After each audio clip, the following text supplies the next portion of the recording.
Welcome, everyone. Today, we're going to be sharing some truly unsettling stories. These are personal accounts from people who found their brand new homes turning into places of, well, inexplicable fear. It's fascinating and disturbing how that feeling of safety, the whole idea of home, can just be twisted into something terrifying. Exactly. These aren't just ghost stories. They're about real, chilling experiences people had right after moving in, places meant to be sanctuaries becoming sources of dread. That violation of the safe space, it hits differently. It really does. So let's get straight into the first story. This one takes us to Waycross, Georgia. It's about a couple just married, thrilled about their first house. They pictured, the whole thing, kids, a dog, quiet street. The house had a big yard that backed onto woods. It seemed perfect. The classic dream home scenario. Right. And the first 2 nights, totally normal, just unpacking, settling in, happy. But then came Monday night, maybe 20 minutes after they turned off the lights. It started. Suddenly, this blast of old music, staticky, like a vintage radio coming from the backyard. And their neighbors were quite far away, so it definitely wasn't them. It was in their yard, or very close. Okay, that's immediately weird. Yeah. Music out of nowhere. Yeah. The husband opened the bedroom window, and it was clear. Sounded like something from the 40s. He actually looked it up later, the lyrics. It was, "Who's Afraid of the Big Bad Wolf" by Henry Hall. Oh, wow. That song. Yeah, I mean, it's supposed to be a kid's song, right? Happy tune. But he said it had this slightly eerie vibe anyway, and hearing it blare from their dark backyard, he called it downright horrifying. Context is everything, isn't it? A cheerful song in the wrong place at the wrong time becomes instantly menacing. That wrongness, it sets you on edge before you even see anything. Totally. So they're still figuring out the house, right? Finds a switch for the backyard light, runs downstairs, flicks it on, nothing. No one there. He opens the back door, the music gets louder, steps onto the grass, and realizes it's not coming from the yard itself, but like deeper in the woods behind the property. From the woods, even stranger. Right. The song finishes, then silence. His first thought was, okay, maybe some really dumb housewarming prank, but even as he said it to his wife, he admitted it sounded stupid and weird. Why that song? Why from the woods? Doesn't track as a prank, really. Too elaborate, too odd. Exactly. So the next night, Tuesday, same thing happens. Minutes after lights out, music blasts again, louder this time. Oh, no. Not a one-off, then. Definitely not. And the song this time, Tiptoe Through the Tulips. Ugh. Okay, that one's inherently creepy to many people anyway. Right. He said they just looked at each other, like, horrified but also disgusted and genuinely worried now. He looks out the window again. This time, he sees something on the grass. Not a person, just an object. His wife wants to call the police, but he felt this urge to confront it. Like, he needed to show whoever was doing this that they weren't scared. Maybe establish dominance over his new space. That impulse to face the threat, regain control, it's understandable, but often leads people right into the unsettling core of this situation, trying to rationalize the irrational. And it definitely escalated. He goes out there, the object on the grass, it's an old radio, small but blaring that creepy song. That's the source.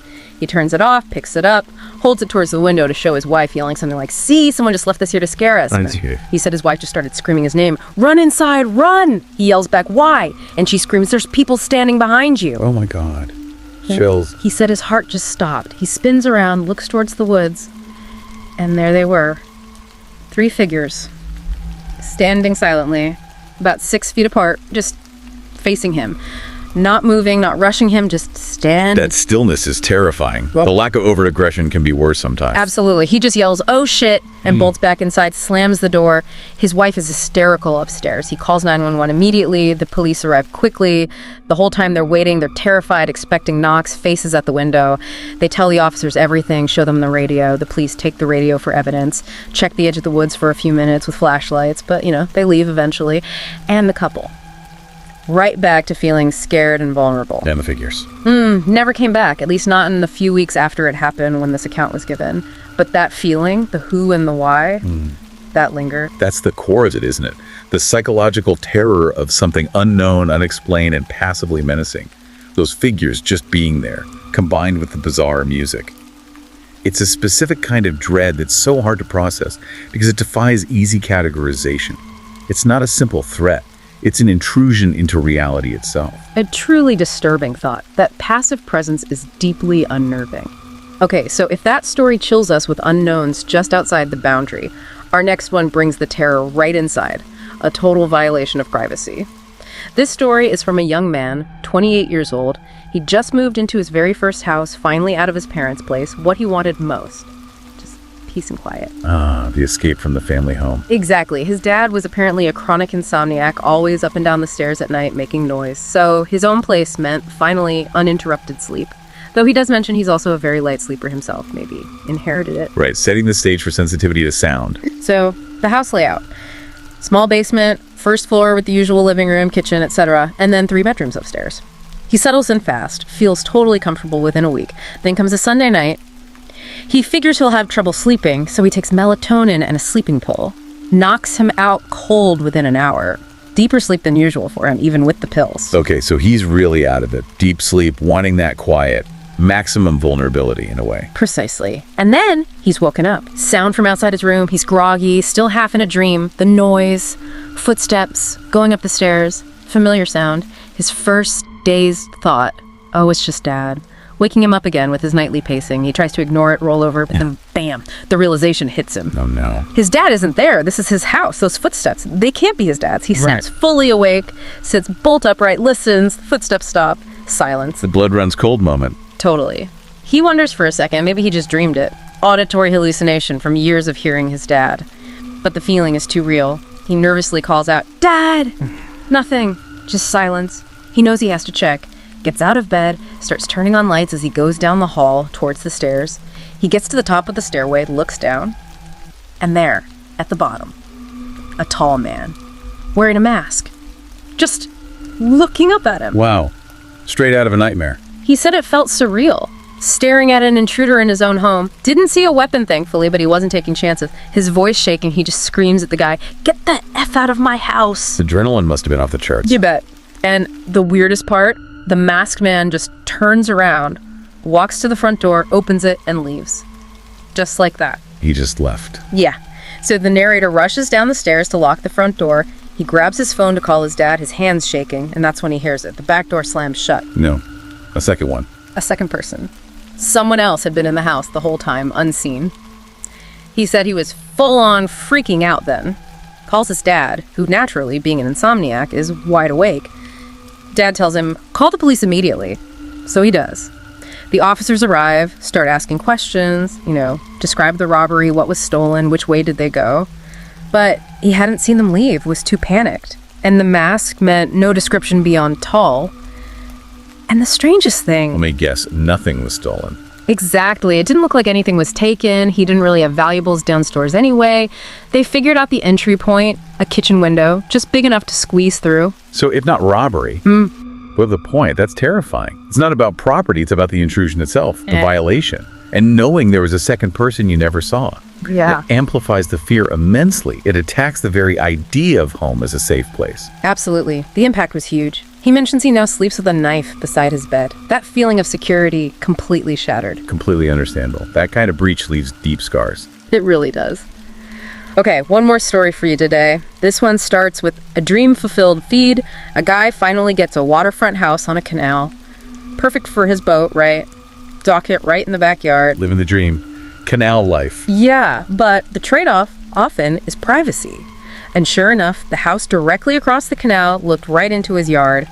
He wasn't keen on it from the start, said it looked messy, unkempt, an eyesore. For the first couple of weeks, he'd glance over before bed, always dark, pitch black. He figured maybe it was empty or like a vacation home someone rarely used. Makes sense. An empty house across the way. But then, one night, that changed. He'd been out on his boat with his brother, comes back, about to close his bedroom blinds, looks over, and there's a light on in the other house. And standing near the back door, in what seemed like the living room, was a man just standing there looking out. Maybe 50s, grayish hair. So, okay, someone does live there. The pattern breaks. Empty house isn't empty. That immediately puts you on a low-level alert, doesn't it? It does. He thought, maybe the guy's looking at my windows. But then figured, nah, probably just staring out into his own dark yard. Closed the blinds, didn't think much more of it that night. Just a neighbor. Okay. Until the next day. After work, he's in his backyard doing some planting. He looks up, and there's the guy again, standing at his back door across the canal. And this time, it's obvious. The guy is watching him. They make eye contact, like proper extended eye contact.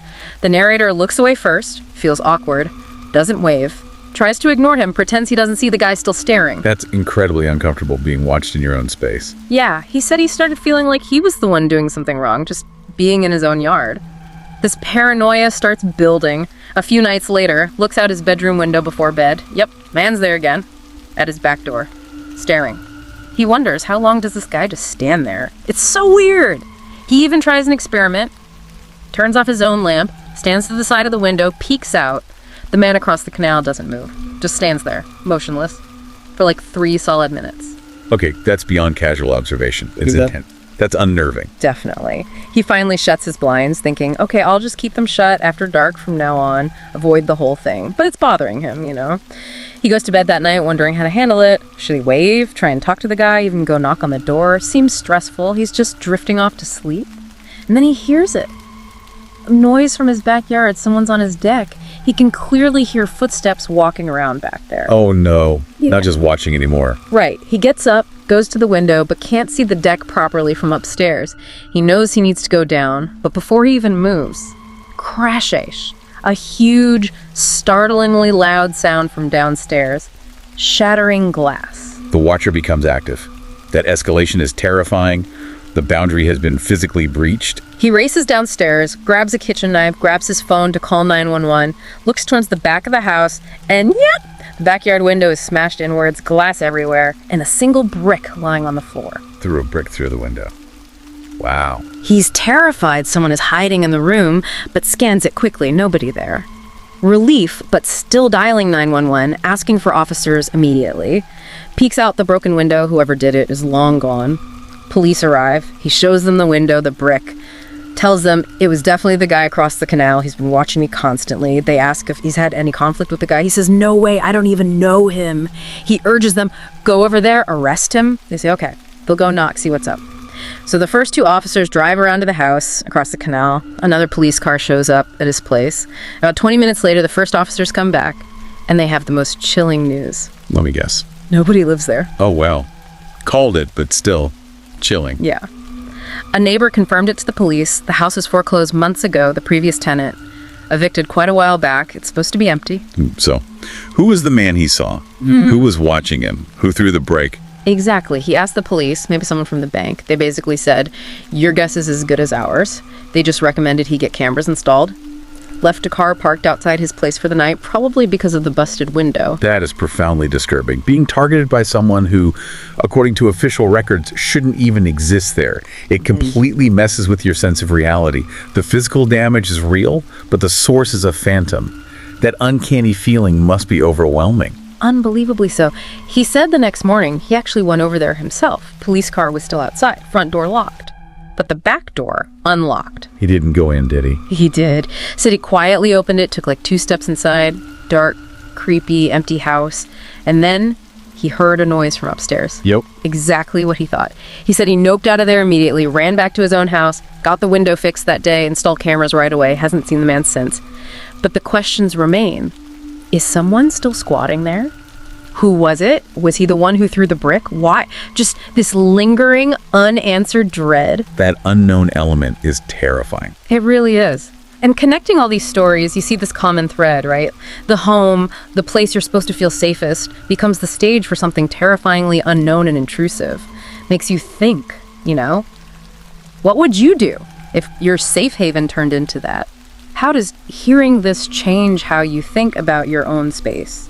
It definitely makes you think. And I believe that's why these true accounts hit so hard. They tap into really basic human fears, losing control, having our boundaries invaded, facing things we just can't explain logically. It leaves you with this persistent unease, the unsettling idea that maybe safety is more fragile than we think, and the unknown can seep in anywhere. A sobering thought to end on. We hope sharing these unsettling accounts today gave you something to think about regarding safety, home, and the unknown. If you want to hear more chilling stories like this, please don't forget to like, share, and subscribe to our Horror Docs channel. We'd really appreciate the support. Until next time, we wish you a good and hopefully very uneventful night. Stay safe out there. Goodbye for now.